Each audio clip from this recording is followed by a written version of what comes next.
Imaginez un monde où la majorité des gens mangent tous les jours chez McDonald's. Sauf que, si vous leur faites remarquer que c'est pas très bon pour leur santé, ils vous disent « Non, je ne vois pas le problème. Ce menu McDo contient plein de graisse et de sucre. Et nous, les humains, nous avons besoin de graisse et de sucre pour fonctionner. C'est important. » Eh bien, c'est plus ou moins le monde dans lequel nous vivons, en remplaçant la nourriture par les informations servies par les médias. Ce parallèle entre nourriture et information est exploré dans le livre « You Are What You Read » de Jody Jackson. Certes, nous avons effectivement besoin de graisse et de sucre. Et nous avons également besoin de nous tenir informés, notamment lorsque des choses problématiques se passent dans la société, afin de pouvoir remédier à ces problèmes. Par ailleurs, indépendamment de tout ça, nous aimons instinctivement la graisse et le sucre, parce que blabla évolution, chasseur-cueilleur, machin truc. Et nous aimons également être avertis du danger, car cela nous donne un sentiment de contrôle, et réduit notre incertitude. Mais, comme les industries alimentaires sont motivées par le profit, elles sont incitées à mettre un maximum de graisse et de sucre dans leurs produits, pour les rendre plus addictifs, au détriment de la santé des consommateurs. Et c'est pareil pour les médias. Le gras et le sucre médiatique, ce sont les informations choquantes, outrageantes ou anxiogènes. Tout comme certains grignotent des bonbons ou des chips tout au long de la journée, beaucoup de gens sont en permanence sous perfusion de ces junk news.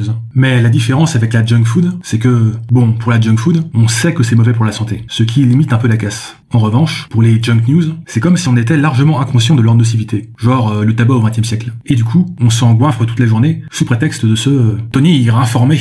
Après tout, on ne peut pas être trop informé, n'est-ce pas? Sauf que, à l'ère d'internet, des réseaux sociaux et de la carte de l'attention, on a largement dépassé le cap de la saine information qui nous pousse à nous occuper des problèmes de la société. Lorsqu'on est bombardé de junk news toute la journée, au bout d'un moment, on n'est plus capable de faire le tri et de hiérarchiser l'importance des problèmes. On est noyé dans le bruit, et on finit par devenir mésinformé, comme le montrent de nombreuses études. En gros, face à des QCM sur l'état actuel du monde, on a tendance à se tromper encore plus que si on répondait complètement au hasard. Mais est-ce vraiment un problème de penser que l'état du monde est pire qu'il ne l'est réellement? Après tout, le but, c'est de nous pousser à agir, non? Eh bien, il y a un effet d'accoutumance aux émotions suscitées par les junk news, ce qui pousse à augmenter encore et encore leur charge émotionnelle jusqu'à atteindre la saturation. Sauf que, être maximalement angoissé ou scandalisé, ça ne fait pas de nous des citoyens modèles ultra responsables et engagés. Pour certains, ça peut pousser à agir de façon erratique et peu efficace, voire contre-productive. Pour d'autres, ça peut finir par induire un état d'impuissance apprise, comme des animaux qui, à force de recevoir des décharges électriques, finissent par ne même plus bouger. En se sentant perpétuellement submergés par des problèmes qui semblent insolubles, on finit par accepter passivement l'état du monde sous une forme cynique ou bien dépressive, voire à se déconnecter complètement des informations pour préserver sa santé mentale.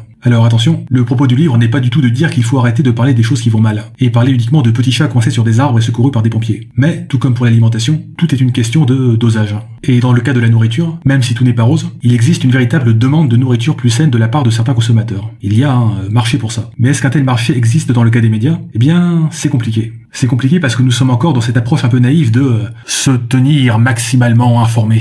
Que ce soit dans des tabloïds orduriers ou sous des formes plus intellectuelles, comme les tribunes d'opinion dans Le Monde ou le New York Times. Oui, c'est pas parce que c'est dans des journaux pour CSP+, que c'est pas des junk news. Ça prend juste des formes plus subtiles. Et cette naïveté, doublée d'une légère surestimation de notre libre arbitre, eh bien, cela laisse le champ libre aux éditeurs pour organiser leurs médias de façon maximalement addictive, vu qu'ils sont dans une guerre de l'attention sans merci avec d'autres médias. Et ce, indépendamment des conséquences à long terme sur la qualité de notre information, ou sur notre santé mentale, ou sur la pertinence de nos engagements. Alors, peut-être qu'il serait temps que nous ayons le même genre d'exigence pour ce qu'il y a dans nos médias que pour ce qu'il y a dans nos assiettes. Peut-être que les médias devraient commencer à se justifier, non pas juste de proposer du contenu qui informe, mais également des menus médiatiques dont la tournure et la composition ont des effets bénéfiques sur le long terme pour leur audience, en termes de connaissance du monde, de santé mentale ou d'engagement. Dans ce cadre, Jody Jackson invite notamment à augmenter la part de solution journalism, c'est-à-dire du journalisme qui ne se contente pas de balancer des mauvaises nouvelles, mais suggère également des pistes de résolution de ces problèmes. Bref, si le public devient suffisamment conscient de la notion de junk news, peut-être que cela poussera certains médias à adopter un label Beneficial News, et à faire les changements éditoriaux nécessaires pour pouvoir se revendiquer d'un tel label.